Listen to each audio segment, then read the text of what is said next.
All right, in today's video, we are going to be taking a look here at pretty much the zone within the zone. It's kind of like zooming in to what the price action is telling us in between the macro. So this is more so looking at the micro of the zones here to get an idea of the price action for the next leg up and the at the top of the leg up, at the top of the leg down, if we were to go either direction. So it's more of a in-depth look. So we're going to take a look here at Doge first, and then we're going to work our way through a few other coins. So ultimately, what we're looking at here is we're pretty much resting along the 382 of a flattening of all three of the indicators that we're tracking here, the 14, the 72, the 200. We have a flattening here.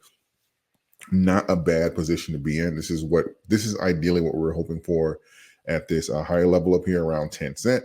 But we consolidated. We didn't give up all the gains, which is great because pretty much the start of this run is actually way down here at around 5.9, less than 6 cents. So we didn't give up all the gains. The other coins are charting similar, but we're resting here on the 382, right?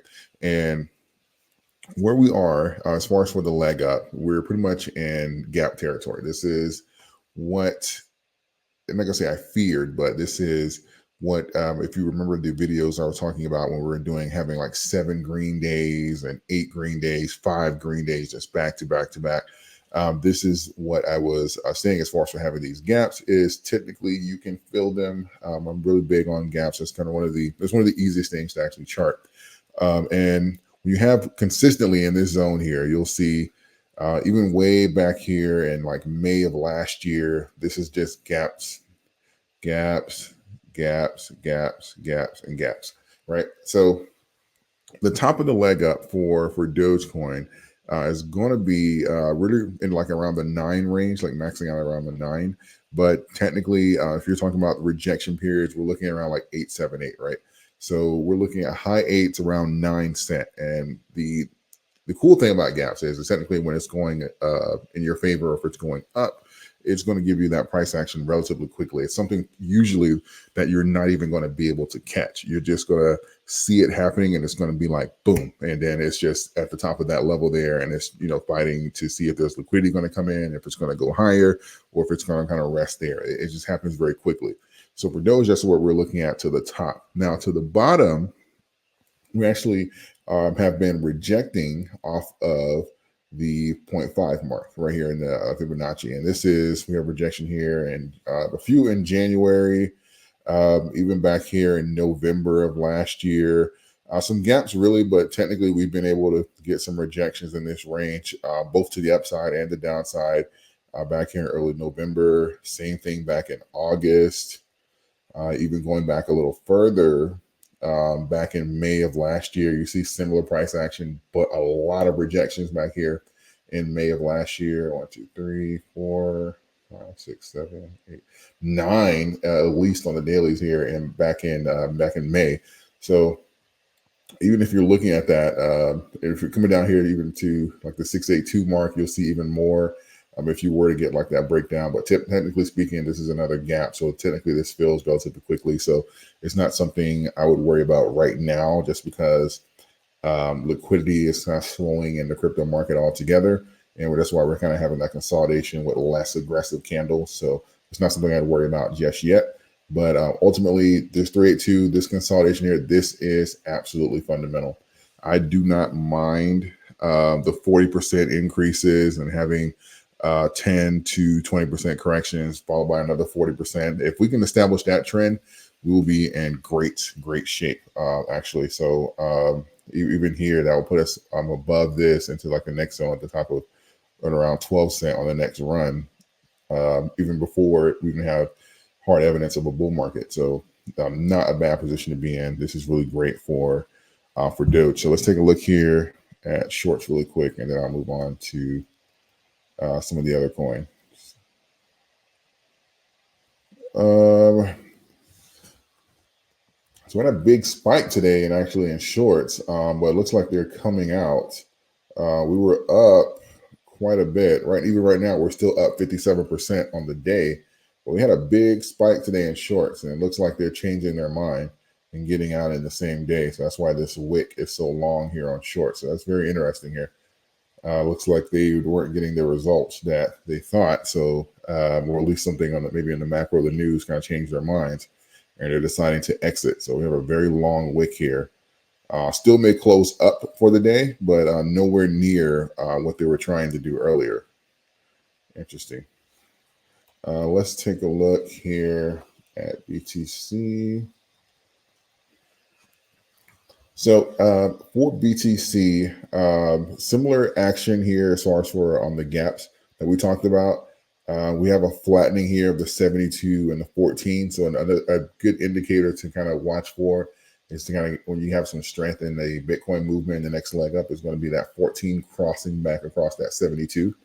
But even if you're just kind of resting here on like the 72 and have that flattening of the 72, 14, and it's kind of trending along here, not a bad position. But as I was saying, with the gaps up here, that's going to put the leg up to around the mid 40 range, right? And this is something that was, I'll say it's a little bit easier to chart than Doge because it's been obvious that has been the battle zone for Bitcoin is that mid 40 range, that 46, 45 range has been the I'll say the milestone to achieve. So for the leg down, we have a lot of supporting evidence. That's around 40,000. We were able to break below that, but again, that was short lived, and then we still closed above it. I think we had one day where we closed at like 39.3, but the rest that were trending right at that 40,000 mark. So I would, if you're able to kind of get in closer to the 40, that's good. But ultimately right now, I'd say that we're kind of trending sideways here at around that 40 to 42, with the leg up being an additional $3,000 to $3 to $4,000 to that mid 40 range. And then about 3 to 4 on the bottom as well to around like that 38, 39. But ultimately, it's been holding around 40. If you can catch it in the 30s, good for you.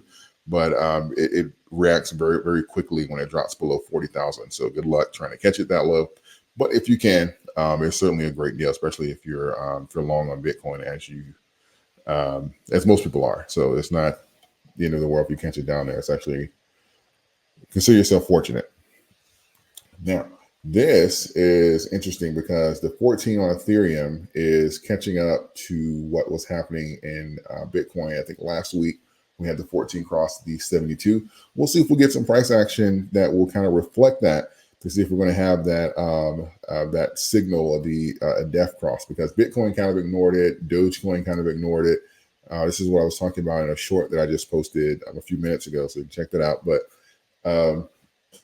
Ethereum had risen so much that it literally has taken about 2 weeks for this to even be coming close to contact, because this gap up was so furious and it was trending. Ethereum was gapping and increasing so much that the gap between the 72 and the 14 was a lot more vast compared to Bitcoin and Doge. So this is why you have this huge gap here, because Ethereum would have, even Ethereum hasn't trended sideways.